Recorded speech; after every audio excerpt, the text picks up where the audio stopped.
مدائن۔ اس ایک مزار میں 4 بے حد متبرک ہستیوں کی قبریں ہیں، جس میں سب سے پہلے ہیں سلمان فارسی، اس کے بعد ہیں حذیفہ یمنی، پھر عبداللہ بن جابر انصاری اور طاہر بن امام باقر علیہ السلام ہیں۔ آج سب سے پہلے ہم حضرت سلمان فارسی کے بارے میں بات کریں گے۔ رسول اللہ کی بہت معتبر حدیث ہے کہ سلمان و منا اہل البیت، یعنی سلمان میرے اہل بیت میں سے ہیں۔ اس عظیم صحابی رسول اور امام کی عظمت و منزلت کا اندازہ آپ خود لگا سکتے ہیں۔ سلمان ان کچھ 3-4 صحابی رسول میں سے تھے جن کو بی بی فاطمہ زہرا سلام اللہ علیہا اپنے گھر میں آنے کی اجازت دیا کرتی تھی، جو کہ بہت بڑی بات ہے۔ حضرت سلمان ویسے ایران میں شیراز کے بادشاہ کے بیٹے تھے، یعنی یہ شہزادے تھے شیراز کے، اسی لیے ان کو لوگ سلمان فارسی کہتے تھے۔ اور عرب میں تھوڑا غیر عرب یعنی عجم کو لے کر ڈسکریمنیشن ہمیشہ سے تھا، تو رسول اللہ نے لوگوں سے کہہ دیا تھا کہ سب ان کو سلمان محمدی کہیں، تاکہ کوئی سلمان کو خود سے کم نہ سمجھے۔ حضرت سلمان کی ایج روایات میں 250 سے لے کر 500 سال تک ملتی ہے، اور ایران میں اس زمانے میں آگ کی پوجا ہوا کرتی تھی، لیکن حضرت سلمان نے کبھی آگ کی پوجا نہیں کی اور صرف اللہ کو ہی خدا مانا۔ اسی وجہ سے انہوں نے بادشاہت کو ٹھوکر مار کر شیراز چھوڑ دیا اور اس وقت کے اللہ کے نبی حضرت عیسیٰ کو تلاش کرتے ہوئے پیلسطین یا فلسطین پہنچ گئے۔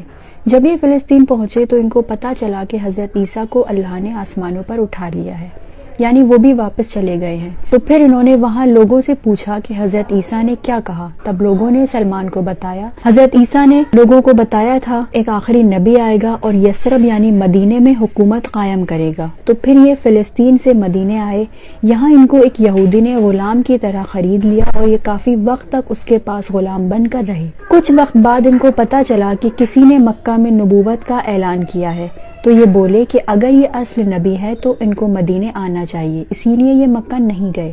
پھر رسول اللہ نے مکہ سے جب مدینے ہجرت کی، یہ پہنچ گئے رسول کی خدمت میں یہ چیک کرنے کہ یہ اصل نبی ہیں یا نہیں، کیونکہ انہوں نے آخری نبی کی بہت نشانیاں اپنی کتابوں میں پڑھی تھی۔ اور پھر رسول اللہ کے پاس آ کر بولے، یا رسول اللہ میں آپ کے لیے کچھ صدقے کی کھجور لایا ہوں۔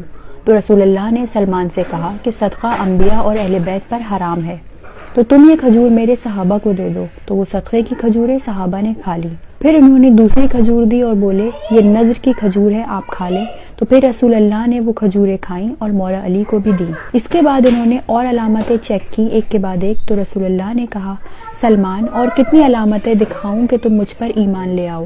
تو سلمان بولے کہ آپ کو میرا نام کیسے معلوم ہے؟ تو اس پر مولا کائنات نے ان کو وہ واقعہ یاد دلایا جب یہ کسی وادی سے گزر رہے تھے اور ایک شیر نے ان کے اوپر حملہ کیا تھا۔ تو سلمان بولے، ہاں مجھے یاد ہے۔ تو مولا علی بولے، وہ بچانے والا میں ہی تھا۔ اس کو سننے کے بعد پھر سلمان ایمان لے آئے اور کلمہ پڑھا۔ اس کے بعد رسول اللہ مولا علی سے بولے، یا علی چلو اب ہم سلمان کو یہودی سے بھی آزاد کراتے ہیں۔ تو یہ لوگ پہنچے اس یہودی کے پاس اور بولے کہ ہم سلمان کو خریدنا چاہتے ہیں۔ تو یہودی بولا، مجھے سلمان کی قیمت چاہیے، 500 کھجور کے پیڑ لگاؤ اور جب وہ پھل دینے لگیں تو وہ سلمان کی قیمت ہوگی، اور ایک کھجور کے پیڑ کو 7 سال لگتے ہیں پھل دینے میں۔ یہ بات سن کر سلمان بہت مایوس ہو گئے، کیونکہ ان کی پہلے ہی بہت ایج تھی اور ایک زمانے تک رسول کا انتظار کیا تھا۔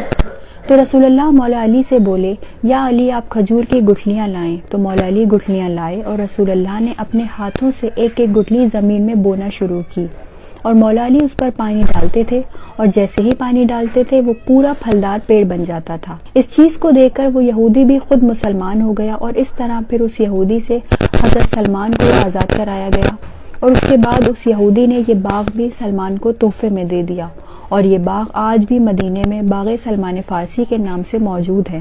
پھر رسول اللہ کے دنیا سے جانے کے بعد جب حضرت ابوبکر نے مولا علی کے حق یعنی خلافت پر قبضہ کر لیا، تو صرف 4 صحابہ مولا علی کے ساتھ حق پر باقی رہے۔